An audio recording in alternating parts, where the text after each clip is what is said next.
Welcome to Crossroads. All student visa applications to the United States are officially on hold. No more coming in as of now, at least for a bit. The Trump administration gave orders to all U.S. embassies to freeze every single student visa application while they review them. And this happens while Trump is looking to stop government funding to Harvard, kind of the big focus of this. And this is just after a federal judge blocked Trump's ability to stop Harvard from enrolling foreign students. Also, in other news, folks, COVID-19 is back. A lot going on with that. We'll talk about it. But first, let's talk about this. So Politico said the Trump administration is weighing requiring all foreign students applying to study in the United States to undergo social media vetting. In other words, are you a terrorist? In other words, do you hate the United States? They might look at these things. It says this is a significant expansion of previous such efforts, according to a cable obtained by Politico. In preparation for such required vetting, it says, the administration is ordering U.S. embassies and consular sections to pause scheduling new interviews for such students' visa applications, according to the cable, dated Tuesday and signed by Secretary of State Marco Rubio. It adds this as well. If the administration carries out the plan, it could severely slow down student visa processing.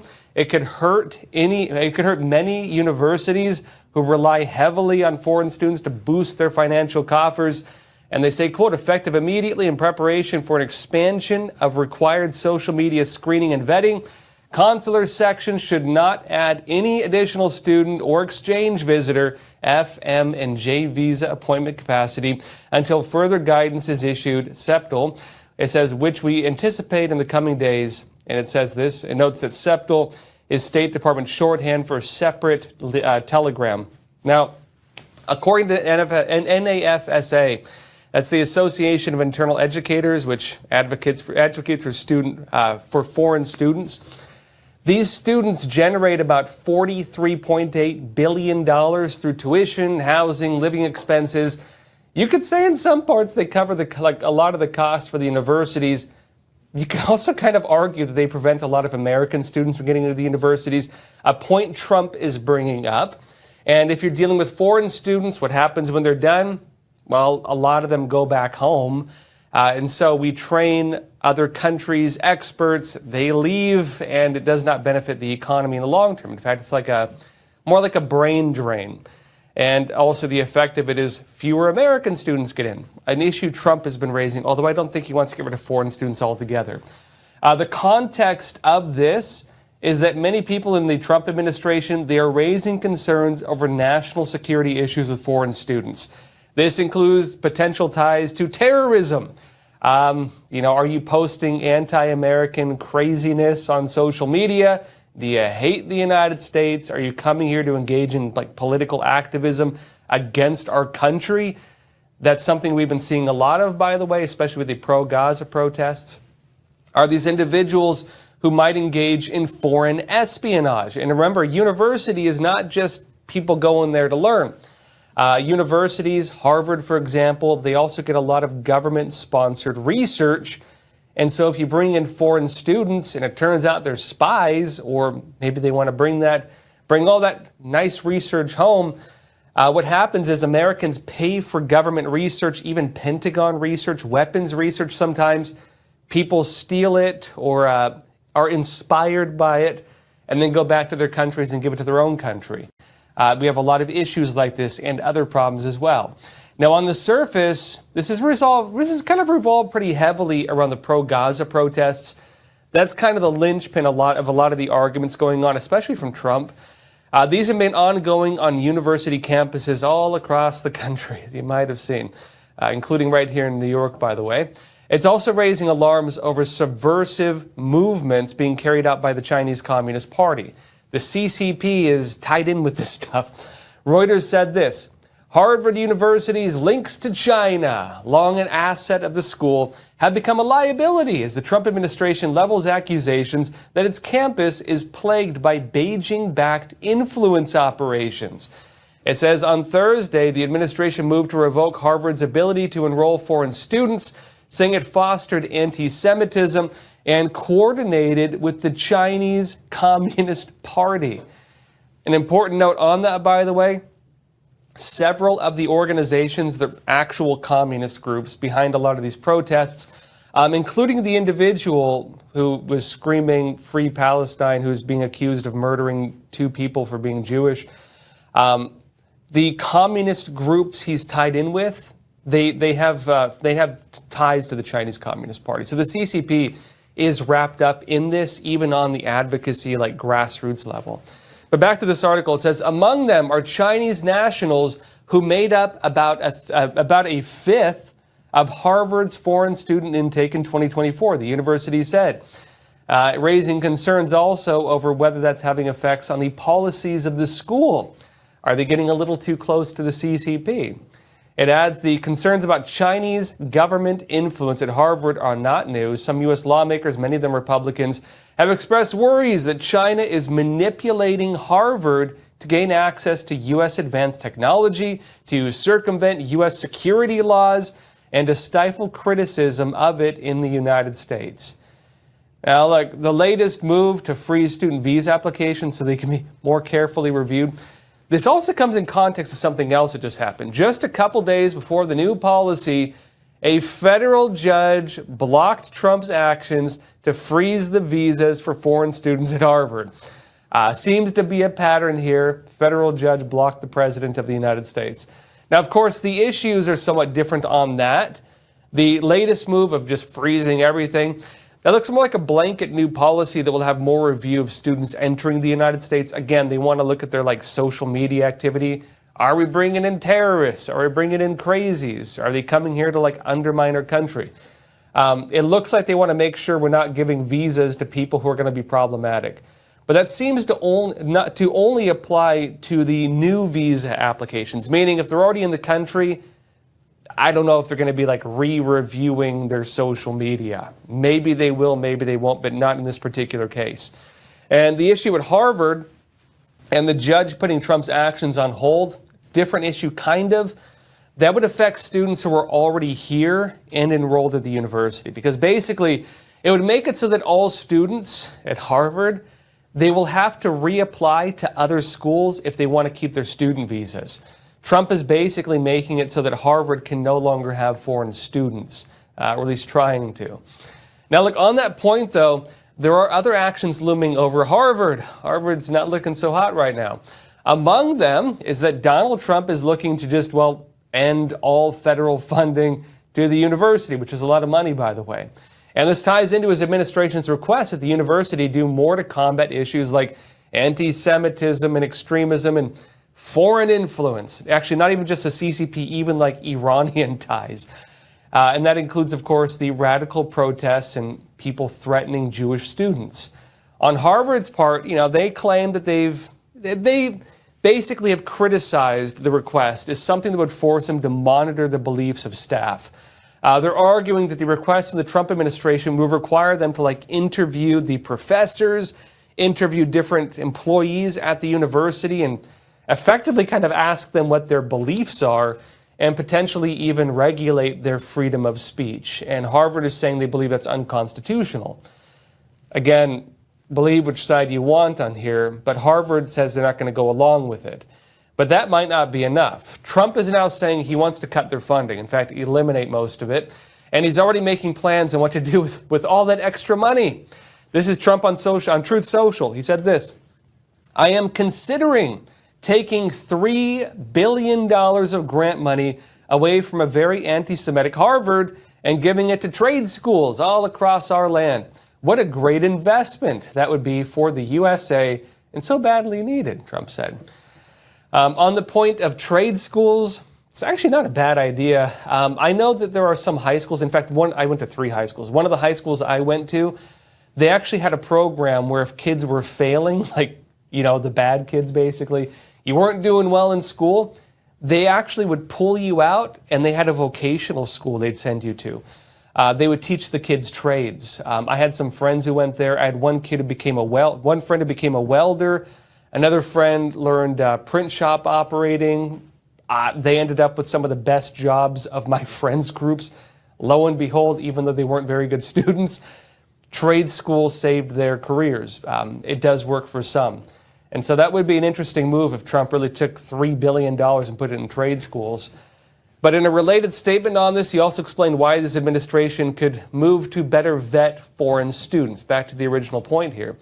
He said, "We are still waiting for the foreign student lists from Harvard so that we can determine, after a ridiculous expenditure of billions of dollars, how many radicalized lunatics, troublemakers all, should not be let back into our country.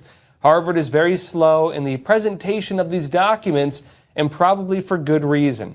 The best thing Harvard has going for it is that they have shopped around and found the absolute best judge for them. But have no fear, the government will win. In the end, win," Trump says.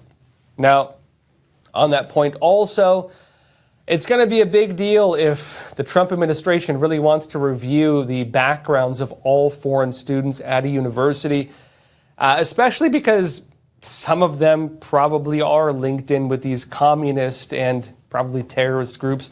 And some of them, especially among the ones from the Chinese Communist Party, are in fact probably linked in with the Chinese Communist Party. In fact, the CCP even does some of that openly. They have what's called the CSSAs, the Chinese Student and Scholar Associations, which operate openly at a lot of universities, and they get money from the Chinese consulates. So almost without a doubt, if they get the backgrounds of the students, you're going to have some terrorists and you're going to have some spies, almost without a doubt. But I'd personally say that's an issue with most colleges in the United States, unfortunately. Now, folks, in other news, COVID-19 is back. It's back again. A new variant of the virus has now been detected among people at U.S. airports, and this is happening as cases are rapidly increasing in parts of Asia. New York Post said this. It says a new, highly infectious COVID-19 strain that led to a spike in hospitalizations in China has now been detected in the U.S., including cases in New York City, according to the Centers for Disease Control and Prevention. It says the new NB 1.81 variant was first detected in the U.S. in late March and early April among international travelers arriving at airports in California, Washington State, Virginia, and New York City, with additional cases reported in Ohio, Rhode Island, and Hawaii. It says the CDC has said there are too few cases in the U.S. to be properly tracked in the agency's variant estimates, meaning it's not really spreading that much that they know of, at least right now. But it says experts are warning that the virus's run in China shows it spreads more quickly than other dominant strains of the respiratory infection. Now, on this point, information from other countries suggests the new variant. They say it's more transmissible than previous strains. In terms of the cases that were detected at U.S. airports, the individuals who had that, they were coming from all over the place. According to New York Post, the people who were infected, they traveled through China, Japan, South Korea, France, Thailand, the Netherlands, Spain, Vietnam, and Taiwan. And data on the new strain, it's still pretty thin. Big reason for that. Most of the cases are still in China, and as usual, the Chinese Communist Party is not a very reliable source on information like this. Case in point, we still haven't even been able to investigate the origins of the virus. They're still not letting us in to look at that. In fact, they even disappeared the data that they originally released on the virus and then disappeared the person who released it. Lo and behold. Any official who even so much as calls for investigations into the origin in China has met with huge pushback from the Chinese Communist Party, including sanctions. So on that point, Epoch Times, we've been covering the outbreak for a while now. We have staff making phone calls into China, calling hospitals, calling crematoriums, calling individuals. We have gotten some information. This is the Epoch Times. They say China is experiencing resurgence of COVID-19 with patients reporting symptoms of severe burning throat pain, experts say. And that's one individual, Zhang Nanshan, one of China's leading pulmonologists and epidemiologists, said in an interview with China-based media on May 19th that the, quote, razor blade throat symptom is more pronounced in this wave of resurgence, accompanied by more frequent coughing. Now, on this, they say that razor blade throat, as they call it, it's a term used in China to describe severe throat pain. Like they say it's like swallowing shattered glass or razor blades. Further, it says, according to Zhang, the dominant strain in this wave is the Omicron XDV variant. They say it's highly transmissible but relatively less virulent. It notes that early symptoms include fever, headache, fatigue, a burning throat, and severe coughing. And he believes the epidemic is still in the climbing phase, meaning still spreading. And they say it's expected to last 6 to 8 weeks and subside by the end of June. Prediction, we'll see what happens. Further, it says that COVID-19 cases have also risen in Singapore, Thailand. Actually, a lot of news in Thailand of it spreading right now. Malaysia, Taiwan, and Hong Kong. Hong Kong under the Chinese Communist Party, so it's hard to get data out of there as well. But it notes on May 8th, Hong Kong's Center for Health Protection reported that over the past 4 weeks, key COVID monitoring indicators reached a one-year high with 31 adult deaths. Important note on that, they say most of the deaths, it was people over, I believe, 64, 65 years old. And I believe all of them or most of them had underlying health issues.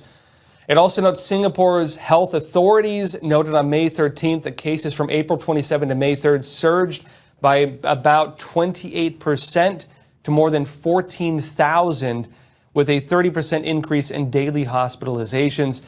The Taiwan CDC reported that cases have risen significantly since May, with a peak also expected in June.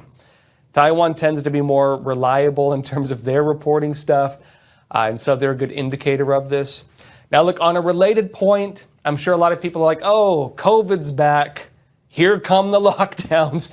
Here come the COVID policies. I want to clarify this. RFK Jr. has actually come out on it.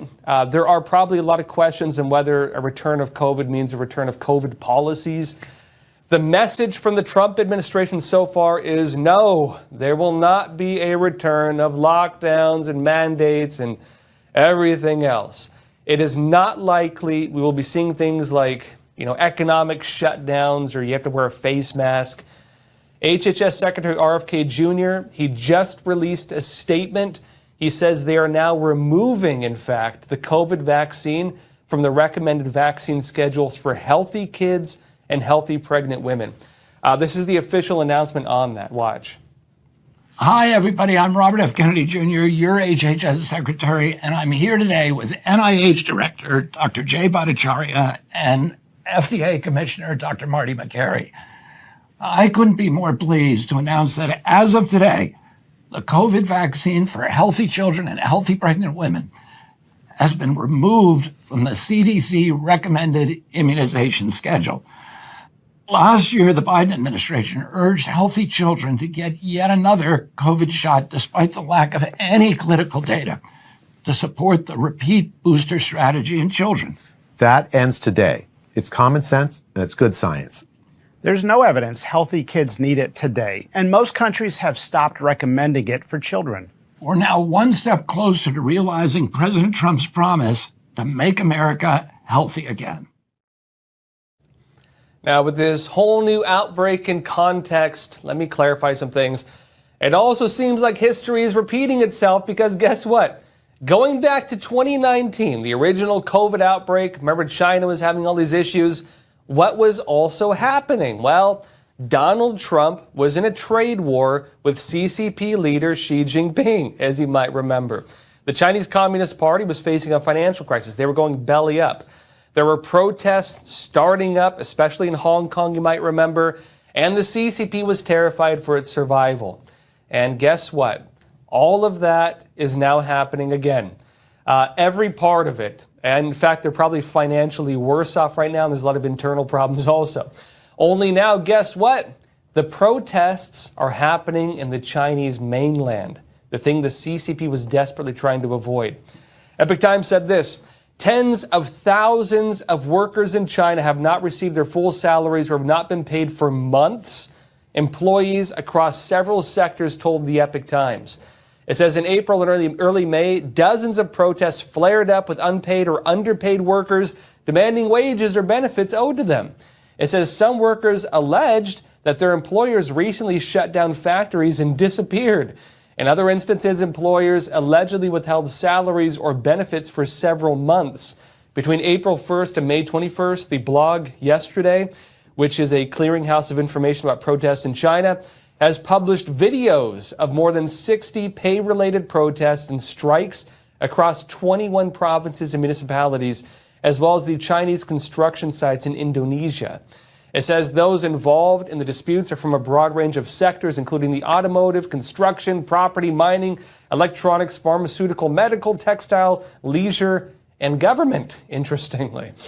If even the government employees are protesting, that's bad news because it means that's Communist Party members, and it also means they're not getting paid. Now, overall, it's very hard to get information out of China, especially with protests. We do know they have almost daily protests. They do happen in China. But an important bit of context with protesting in China, if you're going to come out in China and protest on the street, especially if you're like a government employee, there's almost a guarantee the Chinese Communist Party will go after you. They will go after you for speaking out. They'll probably throw you in prison. They might disappear you. So for a person to reach the threshold of going out and protesting, it means they would have had to reach a certain level of hopelessness or just rage at the CCP to be willing to do it. When it's happening on this scale, when there are this many protests happening in such a close frequency, and I would assume it will increase unless the economic situation rapidly improves, which is not showing any signs of, it's going to get worse for the CCP. You're going to see a lot more of this. And if it's, again, that bad, it's a telltale sign of where things are at. And right alongside those protests also, CCP leader Xi Jinping, I mentioned before, he's in a power struggle within the military, the PLA, People's Liberation Army, which is technically the armed branch of the Chinese Communist Party, but it's their military. As of right now, it looks like Xi Jinping is losing this battle. The tide's turned. He's actually losing power within the military. It is possible Xi Jinping might lose control of the Chinese military, which would be massive. He would not be able to recover from this. Now, also in context of this, the CCP is pulling out of one of its most common tactics. Whenever the CCP is facing internal problems, it tries creating external problems. It tries going after anything that would criticize it, anything that would leak information, anything. And right now, the CCP is launching large-scale information campaigns, even right here in the United States, and it's trying to silence any voices outside of China that oppose the CCP, anything that would expose it. Right now, some of its largest campaigns, they're aimed at trying to silence practitioners of Falun Gong. Again, one of the largest persecuted groups in China, people who believe in truthfulness, compassion, and tolerance. The CCP says their beliefs are antithetical to the atheistic beliefs of the Communist Party. And also they teach kindness, which is the opposite of communism. Is that also any organization started by Falun Gong practitioners is also being targeted by the CCP. Representative Scott Perry, a Republican from Pennsylvania, he actually called out the CCP on this recently, and he said the actions of the communist regime on American soil, they equate to the CCP using its programs for unrestricted warfare right here in the United States. And he said this according to Epoch Times, he said they fight on every single inch of the battlefield. Again, he told this to Epoch Times referring to the Chinese Communist Party.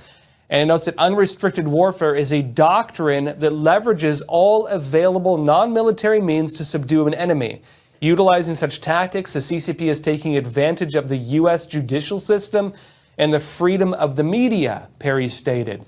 And notes that Shen Yun, one of the big targets of the CCP right now, showcases dance and music performances under the motto, China before communism, something the CCP does not want people to see, which is why they interfere with it so much. And the company was founded in 2006 by practitioners of Falun Gong, a faith group brutally persecuted by the Chinese regime since 1999 and has itself been a target of the CCP since. Over the past year, the regime's targeting of Shen Yun has escalated significantly, with dozens of bomb and death threats aimed at intimidating theaters that host Shen Yun performances and the company's training facilities in upstate New York. Following a secret directive from top leaders in leadership in Beijing, Chinese regime agents in the United States have attempted to bribe the IRS to open a probe against Shen Yun. Notably, that individual, they actually arrested the Chinese spy who was behind that. They tried bribing an IRS agent, the CCP. It notes they also went to Orange County, New York, where Shenyun is based, to surveil local Falun Gong practitioners, spying on them.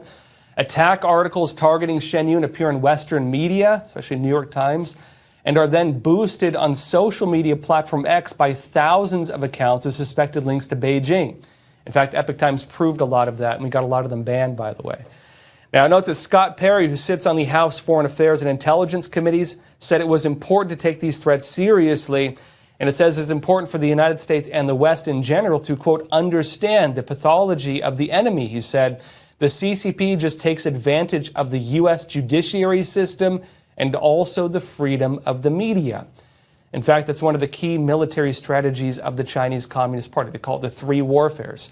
Again, psychological warfare, manufacturing narratives, media warfare, controlling outlets of information or influencing news reporting like New York Times right now. That would be what it would look like. And then using that to trigger lawsuits. Again, legal warfare, psychological warfare, media warfare, legal warfare. It's adopted into the Chinese military code. I always enjoy talking with y'all. Please do not forget to like this video, share it if you'd like as well, tell a friend or family member. And as always, folks, please take care of yourselves, stay informed, stay free. Thank you.